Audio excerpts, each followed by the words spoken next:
June 27th. I don't know how much more informal this show can get, but I'm a little scruffed up and casual more so than normal today. Just a few things to touch on before vacation. Yes, an actual, honest-to-God vacation that's been 2 years in the making. But we'll get on that a little bit later on. Fascinated by this Deshaun Watson story that looks like the NFL, after he's just settled 20 of the 24 allegations against him. And by settle, you know what that means. It's not an admission of guilt, so I am told, but isn't paying someone off to shut them up something? Any hoodles. There's a big rumor going around. It's been published all over the interwebs that there's a minimum 1-year suspension for Mr. Watson that is forthcoming. I'm down with that. I might even consider it longer. I don't know if he doesn't appear to be a victim here. And it seems like the NFL has to do something. Now, I just complained the other day about what a bunch of toothless nobodies they are in dealing with their ownership, but they're very happy to crack knuckles on players, and they're going to do it here. But here, it seems appropriate. There's just too much smoke for it to be, oh, he never did any of that. I'm not going to buy into that. And normally, I am Mr. Proof. I am Mr. You've got to show me something for me to believe it. But in this case, I just think, there's so much smoke you can't see through it. So if they crack down on him for a year, is that going to be enough for you? Well, that's going to open up another debate about he should be banned for life, or he should be banned for at least 2, or not banned at all, or half the season, or whatever. Let's just say the Cleveland Browns look like the second biggest dummies out there, besides Watson, of course. That's right.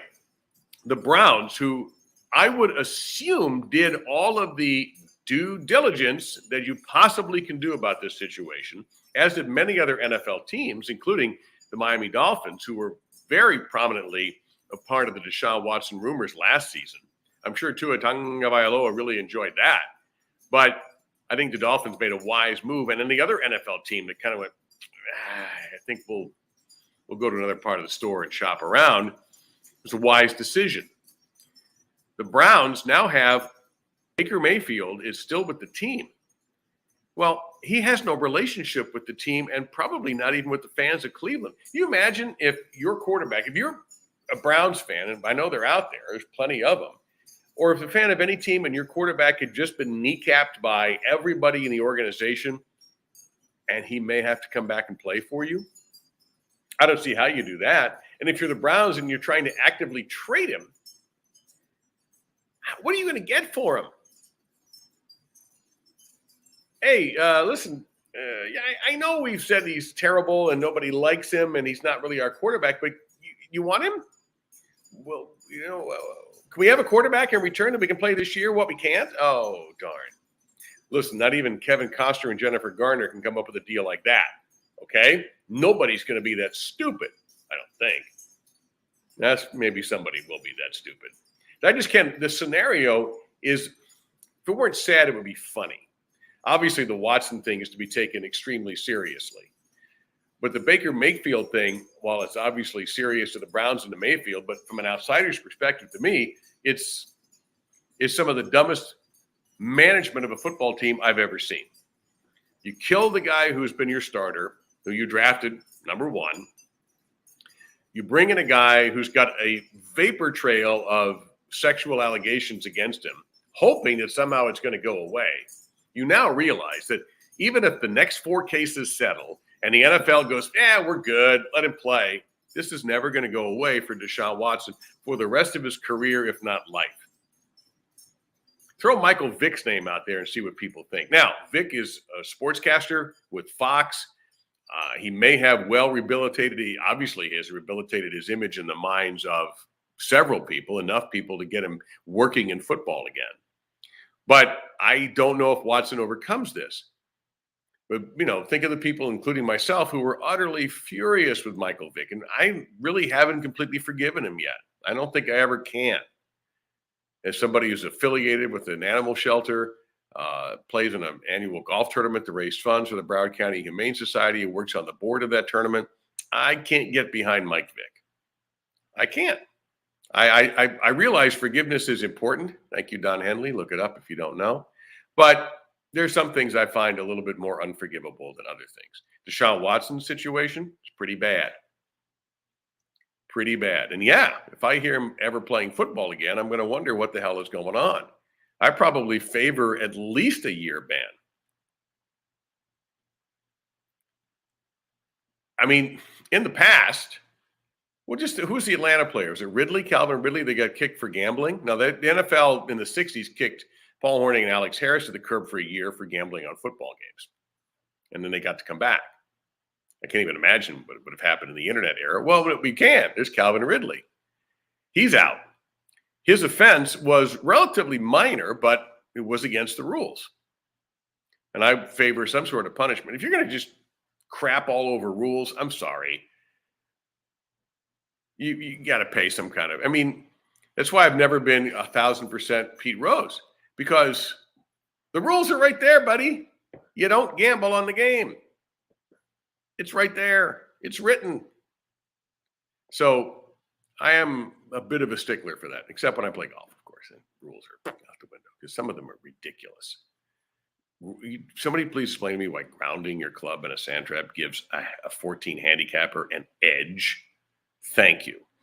So anyway, now another side angle before I get off of this unbelievable, we're talking about this in sports, is a lot of you, well, what about Robert Kraft? Okay. The owner of the Patriots got caught in a place up in West Palm Beach that is, let's say, a massage parlor that goes a little farther than you're supposed to do, and got caught, got in trouble, and nothing has really happened to him. He still owns the Patriots. Let me ask you something. Did we not have this conversation the other day about Mr. Empty Suit Goodell, who got angrier that Tom Brady smashed a phone than Robert Kraft got some, an item off the menu? They're going to kiss the butt of the owners every single time. If they were really serious about cleaning up football, why the hell is Dan Snyder owning a team in this league after all the stuff that's come out of Washington in the last several years? Exactly. It's much easier to discipline a player because they make too much money. Look at them, they're entitled. Than it is to the people with the real money. You can't discipline them. Why? Well, they're honorable businessmen. Oh, God. Anyway, that's enough of that. That's my thought on Watson, and be done with it. What I wanted to do today, a little bit lighter topic, is just explain why I'm going on vacation. Well, I guess I don't have to explain why. It's my life. But it's something that's a couple years in the making, and I'm going to take you back to Lee.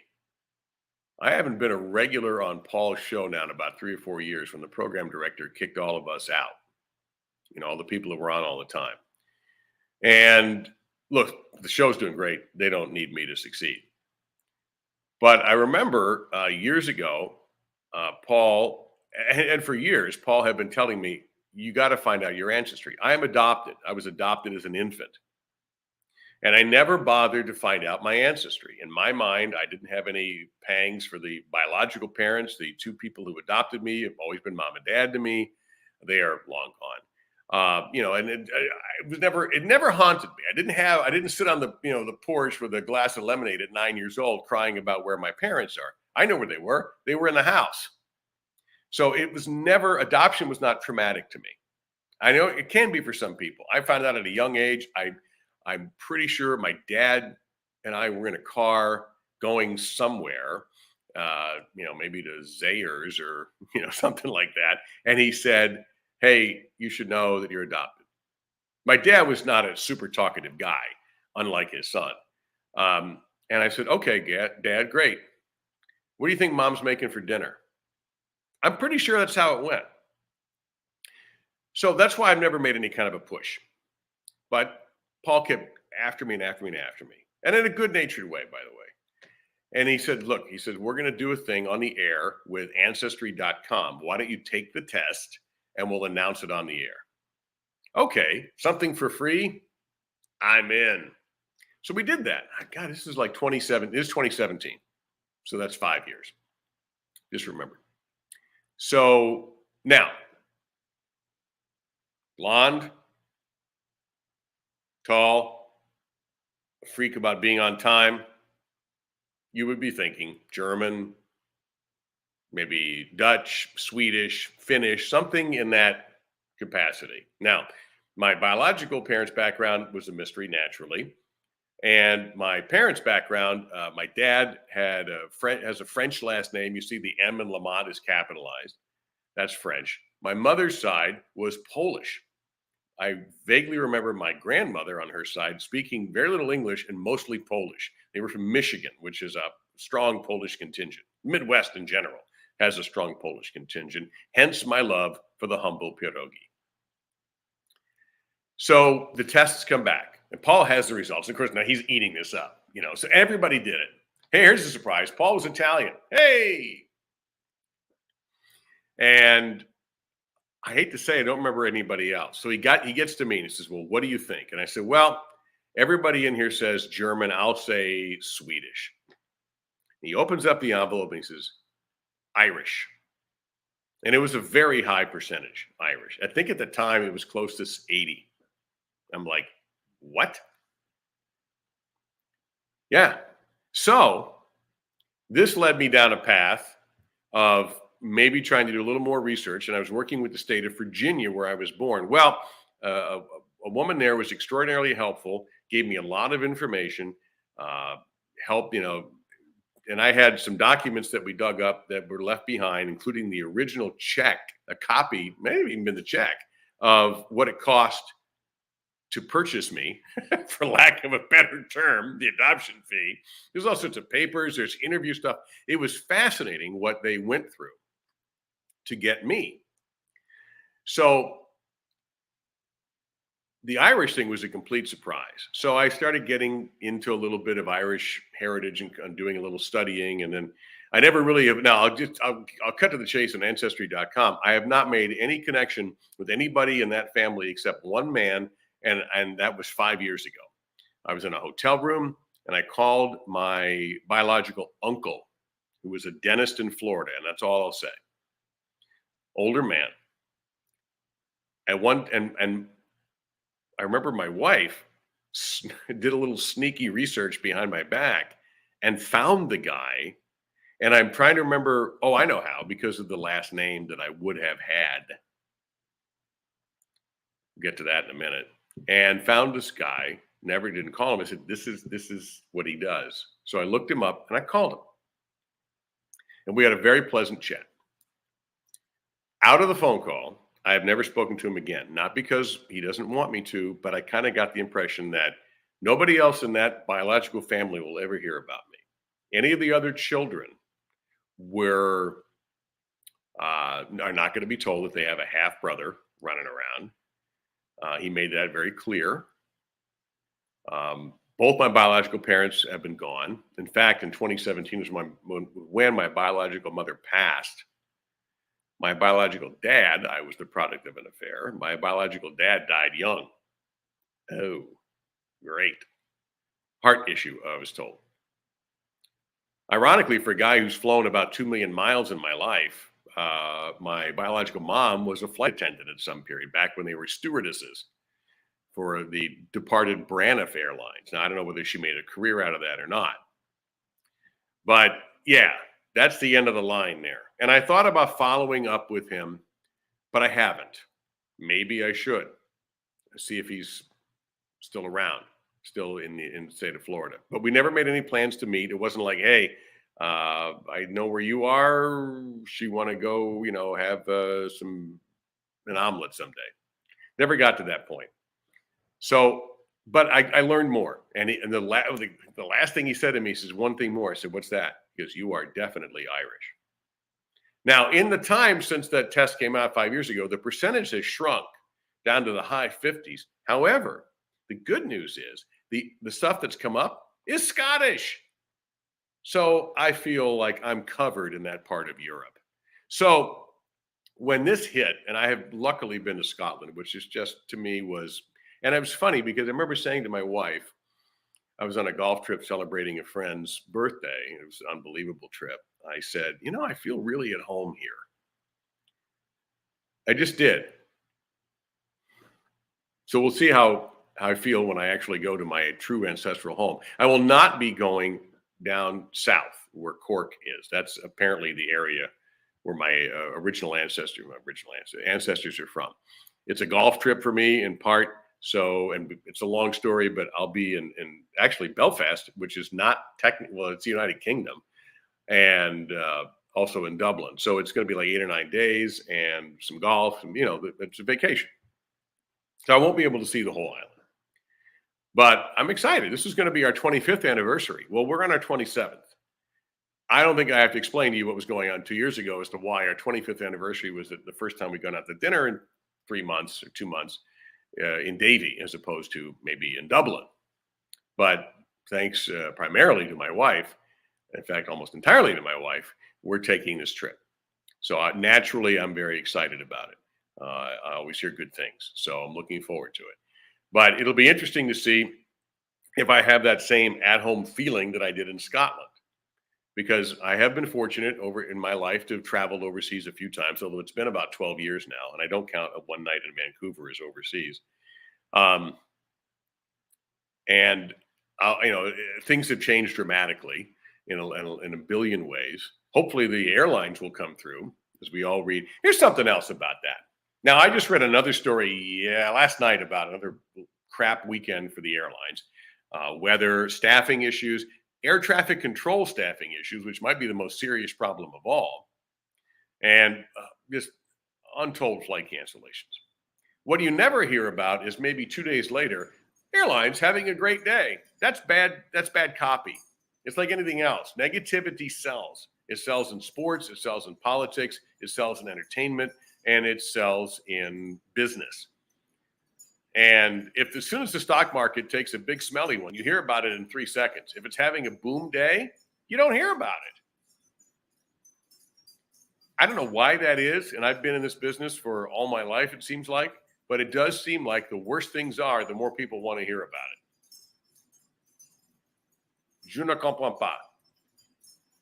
So I'm hoping that it'll be one of those days where there are no news stories about a terrible day at airports and airlines and cancellations and tears and frustration, because all of that will be me if we can't get wheels up on this trip. But it will be fun once we get there, and I'll start to breathe again when the wheels are indeed in the air. Don't forget, as George Carlin said, I'm not getting on the plane. Bleep you, I'm going in the plane. You can ride on the plane. So I thought about trying to do a Nooner Friday, but that's the day we actually get there. It's a 5-hour time difference. And I just don't know where I'm going to be at 5 o'clock Dublin time to be able to do this. Do have an appointment at a whiskey distillery at 3:15. So maybe it would be a very good one if I had a couple pops in me. But I just don't think I'll be able to pull it off. And then the Monday following, July 4th is July 4th. And where will I be? Not in America. And for that's got to be a first. And then we'll be back, and I'll get back to picking things up. Hopefully I'll have a lot to talk about when I come back. I'm sure I will. So thank you again. I know it's been some pretty decent ratings for these, and I very much appreciate every one of you who watches or who takes time to post a comment, whether here or on YouTube. Let me ask all of you Facebook folks who are following this, would you please subscribe to the YouTube page, which is basically all of these in a nutshell. If you ever wanted to go back and look at one for your own amusement, please do. I'm obviously not making any money doing this, but I would love to have some more YouTube subscribers. So if you just go to YouTube and find my name, it's down there where it says subscribe. Wait, I always do this wrong. Subscribe, fingers, whatever. There it is. Please do, just so I can get to an almost bad number as opposed to the somewhat tragic number I have now. And I'm on Twitter, as you see, at Dave LaMont 1. So thank you very much, Slancha. And I guess I'll give you the name I'll sign off with the name that I was going to be had things been relatively normal. It's going to be Martin Hand. So on behalf of Dave LaMont and of Martin Hand, this has been your Nooner, and I'll see you when I get back.